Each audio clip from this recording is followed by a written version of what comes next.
Voici 10 réglages à activer immédiatement sur votre smartphone de Samsung sur One UI 7. One UI 7 est sorti, faites la mise à jour sur votre smartphone. Si elle n'est pas tout de suite disponible pour votre smartphone, elle le sera très prochainement. En tout cas, cette vidéo est faite pour vous.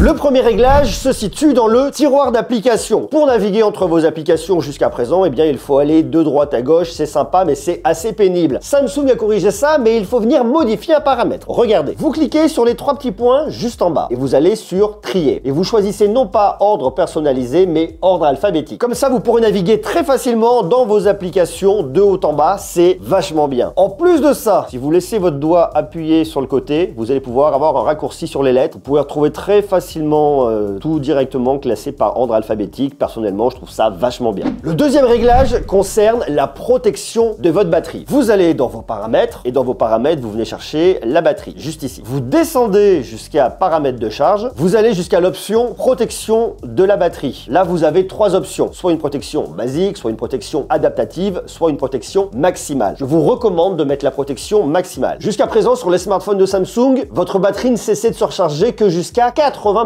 Dorénavant, sur One UI 7, vous avez plusieurs options. Et ça, c'est vraiment intéressant. Vous pouvez le laisser sur 80% comme avant, mais vous pouvez également choisir 85%, 90% ou 95%. 80% sera la meilleure option. Néanmoins, si vous avez besoin d'un peu plus d'autonomie et d'un peu plus de batterie, vous pouvez le mettre sur 85% ou 90% sans aucun problème. Faites des essais, voyez ce qui vous convient le mieux. Vous pouvez déjà commencer par 85%, ça conviendra parfaitement bien.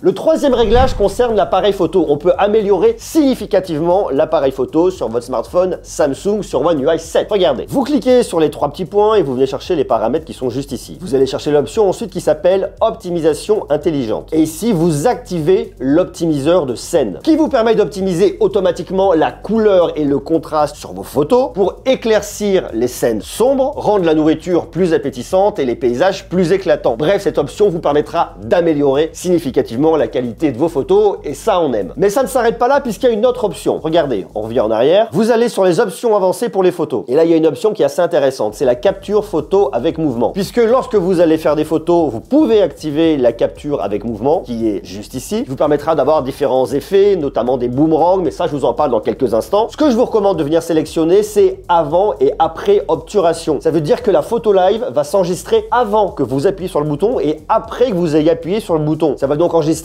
en permanence, ce qui fait que lorsque vous appuierez sur le bouton, ça sélectionnera la partie avant et la partie après pour avoir des photos animées extrêmement cool. Je vous déconseille de choisir l'option avant obturation uniquement. Choisissez bien avant et après obturation. Pour le quatrième réglage, on va parler de la vidéo maintenant. Et il y a un truc qui est vraiment super intéressant. Une fois de plus, vous cliquez juste ici et vous allez dans les réglages. Dans Général, vous cochez l'option mise au point auto avec suivi. Si vous cliquez sur un objet, le point sera fait sur lui, mais si vous le déplacez, le point sera perdu. Donc c'est pas extraordinaire. Par contre, si vous activez l'option et que vous sélectionnez un objet, vous voyez un cadre qui apparaît dessus et votre objet sera suivi. S'il sort du cadre, s'il revient dans le cadre, il est récupéré. Vous voyez, il sort du cadre, il revient dans le cadre, il est récupéré. Et s'il est déplacé, le suivi est fait. S'il s'éloigne, s'il se rapproche. Bref, c'est extrêmement intéressant pour la vidéo. Et je vous recommande énormément d'activer cette option. Toujours dans les options, vous restez sur Général et vous allez sur Paramètres à conserver. Je vous recommande de sélectionner la première option, c'est le mode de l'appareil photo. Si vous ne le sélectionnez pas, vous n'allez pas retourner sur le mode que vous aviez sélectionné auparavant. Si par exemple vous faites plus de vidéos que de photos et vous choisissez le mode photo et que votre application ensuite est fermée, et bien lorsque vous revenez dessus, vous revenez en mode photo. C'est pas super intéressant. Par contre, si vous activez cette option, lorsque vous êtes en vidéo et que vous fermez votre application et que vous voulez la rouvrir, vous revenez dans le mode vidéo. C'est extrêmement pratique et ça vous fera gagner du temps. Autre paramètre à conserver que je vous conseille d'activer, ce sont les filtres. Ça vous permettra de conserver les filtres que vous avez sélectionnés pour toujours avoir les mêmes et ça vous évite de devoir les sélectionner à chaque fois. Ça vous permet une fois de plus de gagner du temps. Et quand on est en tournage, le temps, c'est quand même très précieux. Vous pouvez également sélectionner l'exposition pour toujours avoir la même exposition. C'est facultatif, ça va dépendre de chacun. Personnellement, ici, moi, je ne l'ai pas sélectionné, mais ça peut être intéressant, donc il faut vous poser la question. Cinquième réglage que je trouve extrêmement pratique concerne l'économie d'énergie. Regardez, vous allez ici dans vos paramètres, vous allez chercher les paramètres de la batterie et vous allez dans économie d'énergie. Et là, vous avez beaucoup d'options. Ça veut dire que lorsque vous allez activer l'économie économie d'énergie, eh bien il y a beaucoup de choses qui vont se mettre en place. Mais vous allez pouvoir vous les customiser et choisir ce qu'il faut activer ou désactiver. Par défaut, tout est sélectionné. C'est-à-dire que lorsque vous activez l'économie d'énergie, ça va limiter la vitesse du processeur à 70%, ça vous désactivera le Always On Display, ça va réduire la luminosité de 10%, ça va définir la fluidité des mouvements en mode standard, donc en 60 Hz, ça activera le thème sombre et ça définira le délai d'expiration de l'écran à 30 secondes. Puis vous avez une option maximale pour limiter les applications et l'écran d'accueil. Vous avez donc ici la possibilité de choisir ce qui va se passer lorsque vous passez en mode économie d'énergie. On veut pas forcément que tout arrive. Par exemple, le thème sombre, ça va pas forcément vous intéresser. En quoi ici c'est intéressant d'activer le thème sombre? Comme vous êtes sur un écran OLED, lorsqu'un pixel est noir, un pixel est éteint, donc il ne consomme pas d'énergie. Donc lorsque vous passez en thème sombre, vous allez beaucoup économiser d'énergie puisque vous n'allez pas allumer tous les pixels ici sur votre écran. Mais vous ne voulez pas forcément non plus réduire la luminosité de 10% et vous ne voulez pas forcément limiter le processeur à 70%. Donc vous choisissez vraiment ce que vous voulez. Je trouve ça plus intéressant et ça vous donne encore plus de liberté d'action quant aux paramètres d'économie d'énergie.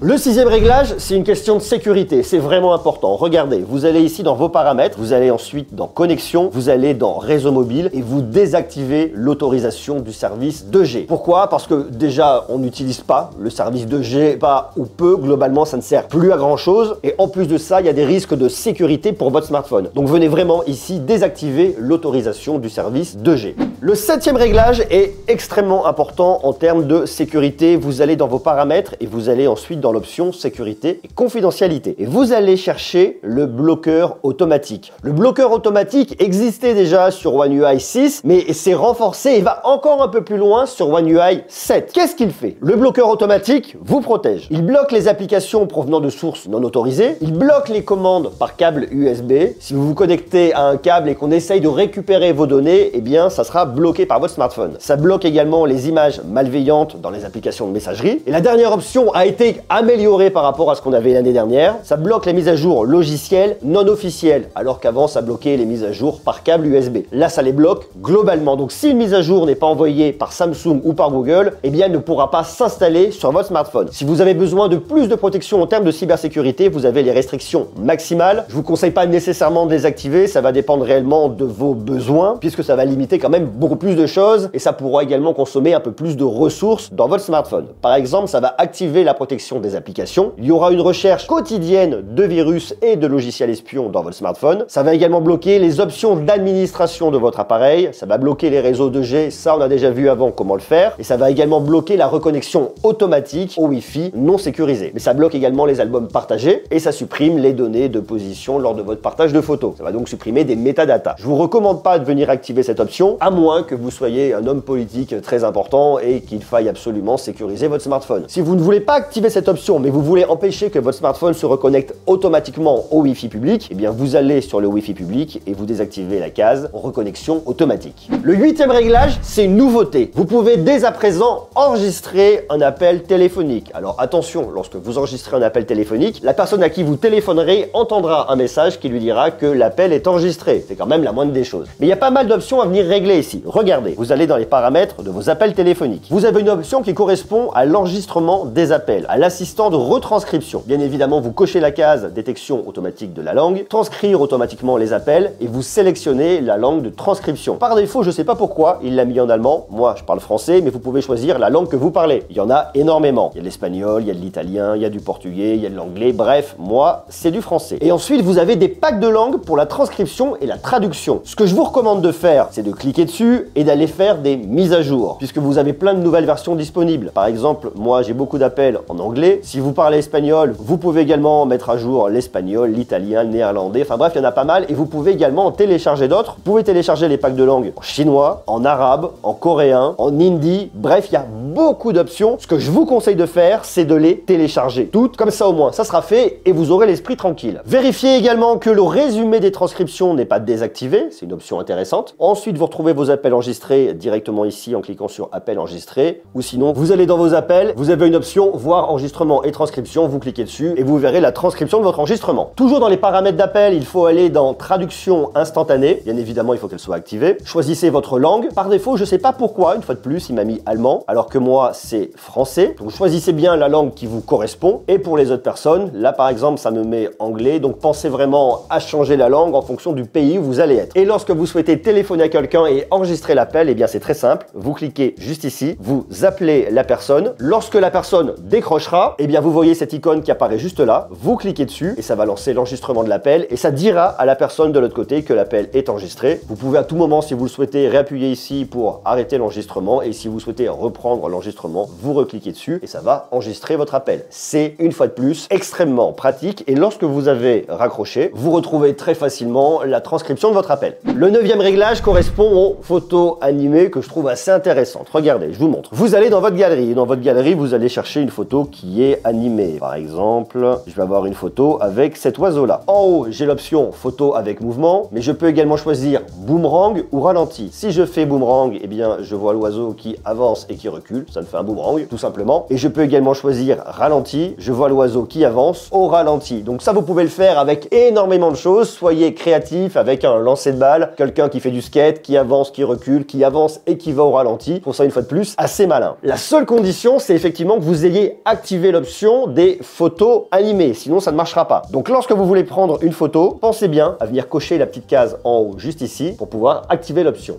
Le 10e réglage que je trouve vraiment intéressant, c'est sur la gestion de ces alarmes. Jusqu'à présent, sur votre smartphone de Samsung, vous gériez les alarmes indépendamment. Mais il y a beaucoup de personnes qui ont du mal à se lever le matin et qui mettent plusieurs alarmes. Non pas une seule alarme qui se répète, mais qui mettent vraiment plusieurs alarmes. Puisque bien souvent, quelqu'un qui a du mal à se lever va désactiver l'alarme et elle ne se répétera pas. Donc elle crée plusieurs alarmes, sauf que lorsque vous partez en vacances ou que vous souhaitez dormir, eh bien il faut les désactiver toutes individuellement et c'est pénible. Et bien justement, Samsung a fait un truc qui est vraiment malin, ils ont créé des groupes d'alarmes. Regardez, je vous montre. Vous allez dans votre horloge et dans votre horloge, vous le voyez, j'ai créé ici 2 groupes d'alarmes. Le premier groupe d'alarmes, c'est le groupe réveil où j'ai créé 3 réveils, un réveil à 7h, à 7h05 et à 7h10. Alors je peux soit les activer indépendamment, mais je vais prendre le même temps et c'est pas intéressant, soit je peux cliquer sur tout activer, ça les activera toutes et c'est vraiment génial. Ou alors j'ai carrément l'option ici, je peux cliquer là, ça les active toutes. Mais lorsque vous êtes en vacances, vous les désactivez toutes d'un seul clic et c'est vraiment malin. De la même manière, si par exemple vous souhaitez mettre un rappel pour une prise de médicaments, eh bien vous pouvez mettre autant d'alarmes que vous voulez, le matin, le midi, le soir, pour vous rappeler par exemple de prendre vos médicaments et vous pouvez en un seul clic tous les activer ou tous les désactiver. Pour créer un groupe, c'est très facile. Vous cliquez sur les 3 petits points et vous allez sur groupe d'alarme. Vous cliquez sur ajouter un groupe. Vous nommez le groupe. Par exemple, moi, je vais l'appeler alarme. Ajouter. Soit je clique sur alarme et je vais créer des alarmes indépendamment les unes des autres, soit j'ai déjà créé des alarmes. Par exemple, j'en ai une à 6h, je vais en créer une autre à 6h05, je vais en créer une autre à 6h10 pour un réveil matinal et je peux toutes les sélectionner indépendamment. Je clique dessus et je les déplace. Dans le groupe alarme, je clique sur déplacer et maintenant dans mon groupe alarme, j'ai mes alarmes de 6h, 6h05 et 6h10 que je peux également activer ou désactiver facilement en un seul clic. Bref, je trouve ça super malin et ça vous fera gagner beaucoup de temps. Allez, je vous ai également fait une autre vidéo avec plein de réglages super intéressants pour votre smartphone de Samsung. Foncez les voir, vous ne le regretterez pas.